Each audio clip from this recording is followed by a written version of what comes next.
Nandito po tayo ngayon sa park ni kaibigan ninyo. Muli natin pong bisitahin ang kanyang park. Kasi po, noong pumunta po tayo noon ng isang araw po, nagtatanong po tayo at ipinapaabot po na yung kinakatatakutan po niya na lindol. Kaya di natin po inaasahan. Kanina nangyari po ang lindol dito sa Mindanao. Sobrang gulat po. Mismo no, yung bayaw ko doon sa Tagum City ay nasira talaga yung bahay dahil po sa lakas po ng lindol na bigla. Salamat kaibigan ninyo. Sabi po ni kaibigan ni guys, patikim pa lang yan. Hindi pa ganyan kalakas. Meron pa na mas malakas dyan. Kaya nagpapasalamat po na tayo dahil po ay yun lang po yung natamo po natin dito sa Mindanao, no? Talos de Oro, grabe yung pagyanig po ng lindol. Kaya kaibigan ninyo, maraming salamat po sa inyong ipinapaabot. Kanina nandun po kami sa city kasi po binisita po namin yung kapatid ni Bibi Boss dahil po yung bahay po niya, yung bagong gawa lang, nakakaawa po talaga, nasira. Ngayon, ano po? Sabi po ni kaibigan ninyo guys, mayroon pa na mas malakas dyan. Sa lahat po ng nakapanood nito, hindi naman po tayo ay nananakot po sa inyo.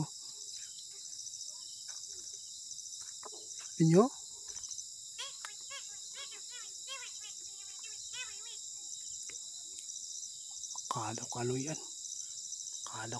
Akala ko si kaibigan nating duwende. Oo nga kaibigan, Linyo. Totoo po yan. Ang sabi ni Linyo guys, sa lahat po na makapanood nito, hindi naman po kayo pinipilit na maniwala po dito. Kayo lang po bahala kung sino man yung nakapanood nito, nakarinig sa ipinapaabot ng ating kaibigan ninyo. Wala pong mawawala sa inyo kung maniwala kayo. Wala din mawawala sa amin kundi kayo maniwala. Kaya lahat po ng sinasabi at ipinapaabot ni kaibigan ninyo ay nagkatotoo. Tulad po ng gera, nagkatotoo din po sa ibang bansa din. At saka yung lindol nung isang araw lang pa lang tayo dito nagtatanong at ipinapaabot ni kaibigan ninyo na may malakas. At biglang dumating talaga dito ng actual guys. Sobrang lakas po dito sa amin ngayon, no, sa lindol. Kaya kaibigan ninyo, meron akong itatanong po sa inyo.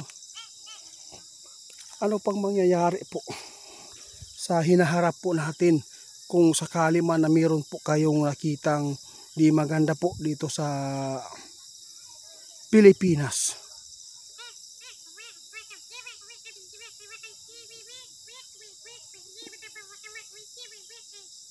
Hindi lang po daw guys yung trahedya, mga kalamidad po yung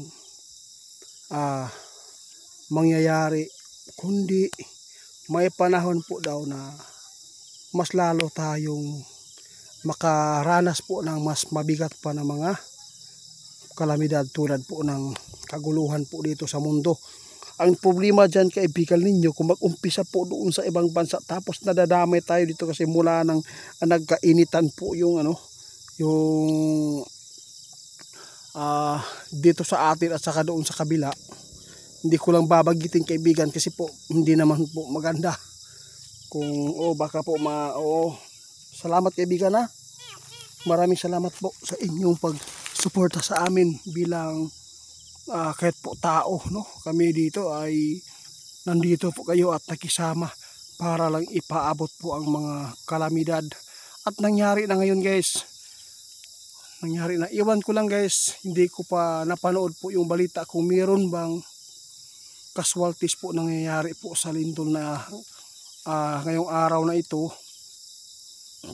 Kanina doon kami sa city, nangyari talaga na bigla na lang po.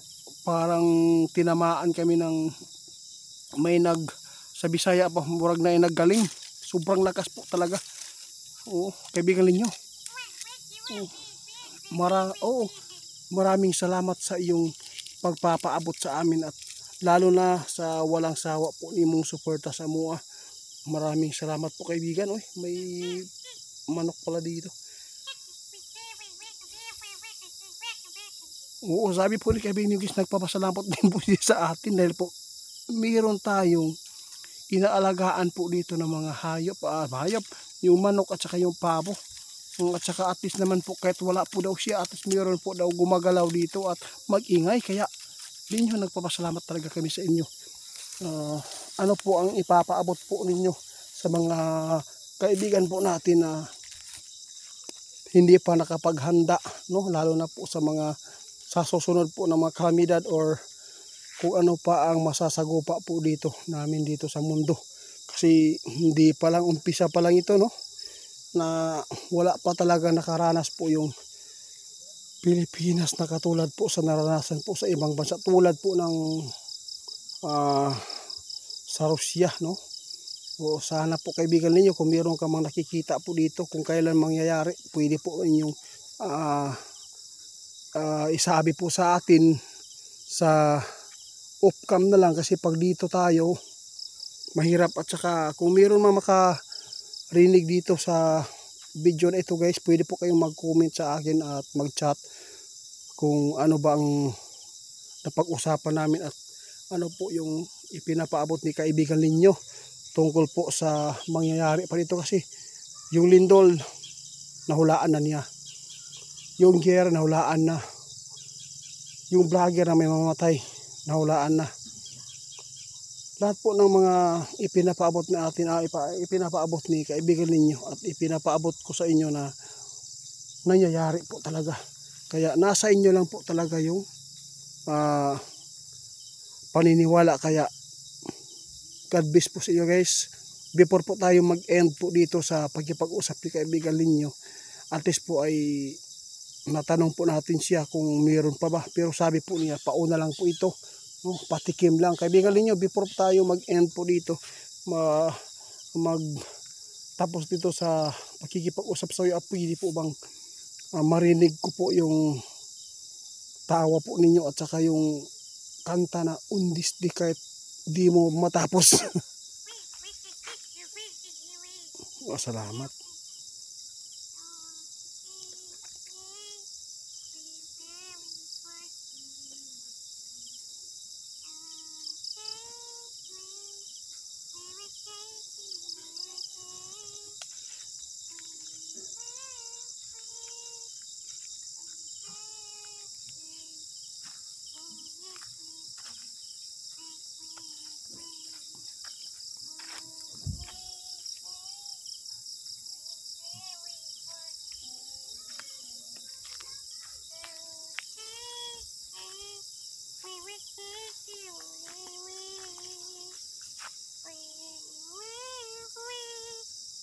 Malapit na sila inyo guys.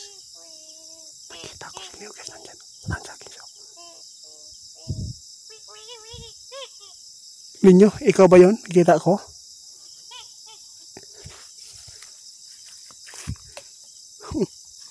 Ba't ka tumakbo? Ayaw mo bang makita ka ng followers natin?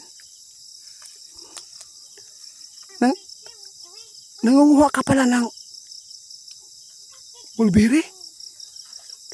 Nakita ko talaga guys, nandyan po sa may ano guys, puno. Inabot po niya yung ano, isang pula na mulberry. Ninyo, maraming salamat po ha. Grabe, hindi ko talaga inasahan. Bakit ka tumalon? Ayaw mong makita sa kamera?